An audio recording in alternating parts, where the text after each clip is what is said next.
Halo Sobat Sehat, tentunya masih banyak nih yang bertanya-tanya, apa bisa tetap menjalani diet apabila lagi puasa?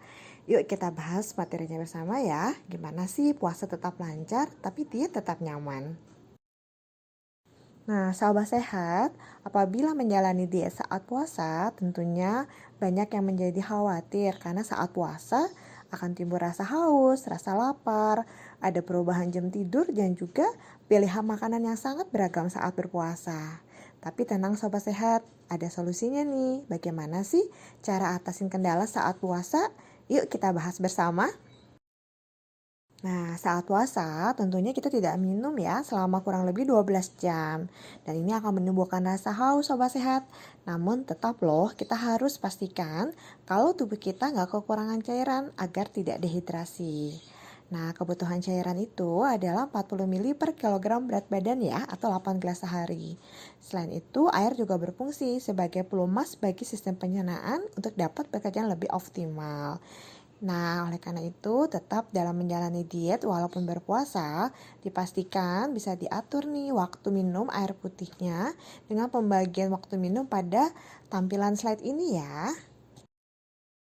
Kemudian, cara kedua atasi haus, sobat sehat dapat hindari minuman yang mengandung zatanin ataupun kafein ya. Contohnya seperti kopi, teh, ataupun minuman coklat.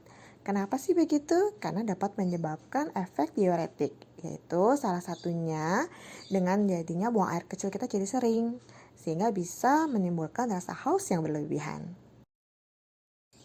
Lanjut lagi nih, cara ketiga atasi rasa haus adalah dengan mengurangi makanan yang gurih ataupun asin dan kurangi konsumsi garam harian ya.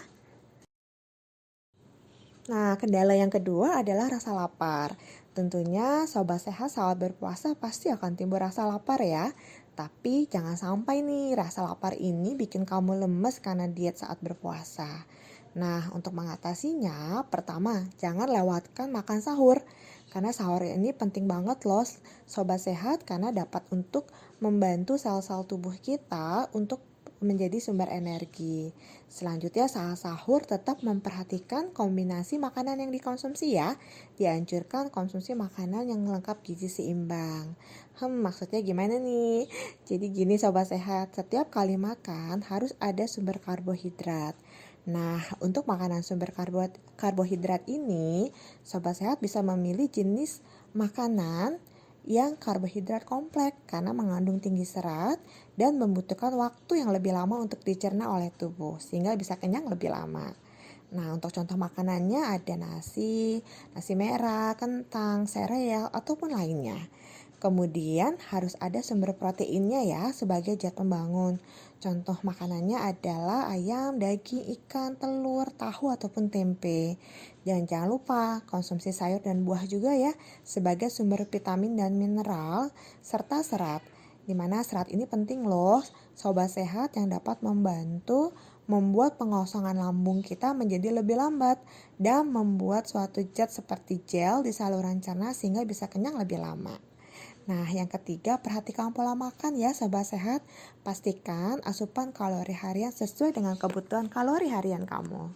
Selesai. Nah, masuk kendala saat puasa yang ketiga nih, sobat sehat, yaitu perubahan jam tidur. Ya, betul banget nih, sobat sehat. Pada saat kita berpuasa, tentunya jam tidur juga jadi berubah ya. Ya, karena khawatir mungkin telat bangun sahur. Tapi jangan lupa nih, sobat sehat harus tetap bisa mengatasi, usahakan waktu tidurnya adalah 6-8 jam ya per harinya. Hindari begadang ataupun gak tidur sama sekali sampai sahur karena bikin waktu tidur kamu berkurang. Akibatnya apa? Ya, sekresi hormon grelin jadi meningkat sehingga bikin tubuh jadi merasa lapar. So, tidur yang cukup dan berkualitas itu penting banget ya dalam diet. Lanjut lagi ya sobat sehat, pemilihan makanan selama diet ketika berpuasa tetap juga harus diperhatikan ya, makanan sumber karbohidrat. Nah, ini dianjurkan 45-65% dari kebutuhan kalori harian sumber karbohidrat kita tercukupi. Kemudian pilihlah makanan dengan sumber karbohidrat kompleks dan indeks glikemik yang rendah karena dapat lebih lama untuk dicerna oleh tubuh, sehingga rasa lapar dapat terkendali. Nah, yang ketiga, manipulasi indeks glikemik. Sobat sehat, untuk nasi putih, indeks glikemik lebih tinggi daripada nasi merah. Oleh karena itu, kamu bisa sesuaikan nih ketika konsumsi. Misalkan nasi putih, jangan lupa tambahkan sayurannya ya, karena sayuran yang tinggi serat memiliki indeks glikemik lebih rendah. Dan kandungan serat ini bisa untuk mengendalikan gula darah dan bisa membuat kita kenyang lebih lama. Nah, selanjutnya protein. Tadi sempat disinggung ya Sobat Sehat bahwa protein adalah sebagai zat pembangun bagi tubuh. Nah, asupannya ini dianjurkan 20-45% dari kebutuhan kalori harian kita. Untuk pemilihan jenis protein bisa dikombinasikan loh antara makanan sumber protein hewani dengan makanan sumber protein nabati. Contohnya dengan mengkombinasikan antara ayam dengan tahu atau tempe serta kacang-kacangan lainnya. Kemudian ketiga, kamu bisa pilih jenis protein yang rendah lemak ya, seperti contohnya pada gambar. Gak cuma dari pemilihan jenis bahan makanannya aja Sobat Sehat, tapi cara pengolahan juga diperhatikan ya. Akan lebih baik dengan cara dipanggang, direbus, ataupun dikukus dengan menggunakan lebih sedikit minyak daripada digoreng ya. Kemudian lemak ya Sobat Sehat, untuk asupannya ini dianjurkan 20-35% dari kebutuhan kalori harian kamu. Oh iya, selama diet batasi konsumsi makanan berlemak ataupun bersantan. Kamu juga bisa nih siasati dengan cara pengolahannya dengan menggunakan sedikit minyak seperti dikukus, direbus, dipanggang ataupun ditumis ya. Dan usahakan untuk memilih penggunaan minyak dengan kandungan lemak tak jenuh seperti minyak zaitun ataupun minyak jagung Sobat Sehat. Nah Sobat Sehat, dari tadi kita udah bahas nih untuk zat gizi makronya ya, yaitu karbohidrat, protein, dan lemak. And this time tentang vitamin dan mineral. Kamu bisa dapetin vitamin dan mineral dari sayuran dan buah-buahan. Gak cuma itu loh, sayur dan buah juga banyak mengandung serat ya. Dan dianjurkan untuk mengkonsumsi sayur dan buah. Buah itu yang berwarna, gak usah bingung. Contohnya ada wortel, brokoli, bayam, kembang kol, jeruk, apel, ataupun buah pir. Oke sahabat sehat, saatnya kita bahas kesalahan saat sahur dan berbuka ya. Saat makan sahur kadang mepet nih dengan waktu imsak dan ini akan membuat kita makan menjadi terburu-buru. Akibatnya bisa mengganggu kesehatan perut kamu loh. Misalnya bisa jadi kembung karena meningkatnya produksi gas. Itu karena saat makan terlalu cepat, udaranya jadi mudah masuk. Selain itu, bisa menaikkan berat badan kamu juga loh, karena jika makanannya tidak dikunyah dengan baik, efeknya bisa bikin cepat lapar, akhirnya makanan tidak terserap dengan baik oleh tubuh. Nah, yang kedua, berbuka dengan yang manis. Saat berpuasa, biasanya kadar gula darah, cairan, dan elektrolit dalam tubuh biasanya menurun. Oleh karena itu, dianjurkan berbuka untuk mengembalikan kondisi tersebut ya. Tapi jadi banyak yang salah kaprah nih.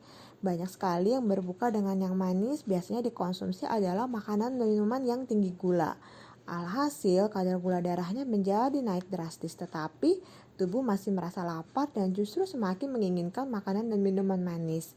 Nah, sebaiknya kamu bisa berbuka dengan makanan atau minuman yang kandungan gulanya sedikit ya, atau cukup dengan air putih saja untuk melepaskan dahaga. Nah, ketiga dan keempat yaitu balas dendam saat berbuka puasa dengan makanan tinggi lemak dan karbohidrat serta langsung konsumsi makanan berat nih. Nah, untuk kedua hal ini biasanya kita akan merasa pokoknya yang penting kenyang. Duh, jangan deh, karena hal itu tidak baik ya Sobat Sehat. Ya, tentunya harus diperhatikan kelengkapan gizinya seperti harus ada protein ataupun ada seratnya ya Sobat Sehat. Nah, saat menjalani diet sehat, nggak cuma pola makan loh yang harus dijaga, tapi tetap juga diimbangi dengan olahraga. Nah, anjurannya minimal tetap ya 3 kali seminggu dengan durasi kurang lebih 30 menit. Hayo, biasanya mungkin ada alasan nih dari sobat sehat pada saat puasa. Seperti ini ya kayaknya nggak mungkin dong olahraga. Misalnya, duh kan lagi puasa, nanti malah tambah capek, lapar, dan haus. Oke sobat sehat, supaya nggak ada alasan lagi, yuk kita bahas bareng-bareng sebenarnya kapan sih waktu yang baik buat puasa dan jenis olahraga apa ya yang dianjurkan saat berpuasa? Nah, waktu olahraga saat berpuasa sebenarnya bebas kok kapan aja sobat sehat, tetapi perhatikan status hidrasi, tingkat energi, jam istirahat. Oleh karena itu, sobat sehat bisa pilih nih 3 pilihan waktu olahraga yang saat kita berpuasa ya, diantaranya menjelang berbuka, 2-3 jam setelah berbuka atau sebelum sahur. Nah, berikut ini jenis olahraga yang bisa kamu lakukan ya sobat sehat. Ada goyang sepeda, jalan santuy, lompat tali, ataupun jogging. Oke sobat sehat, demikian informasi bagaimana sih supaya kita puasanya lancar tapi dietnya tetap nyaman. Semoga informasinya bermanfaat. Jangan lupa like, comment, dan subscribe. Terima kasih.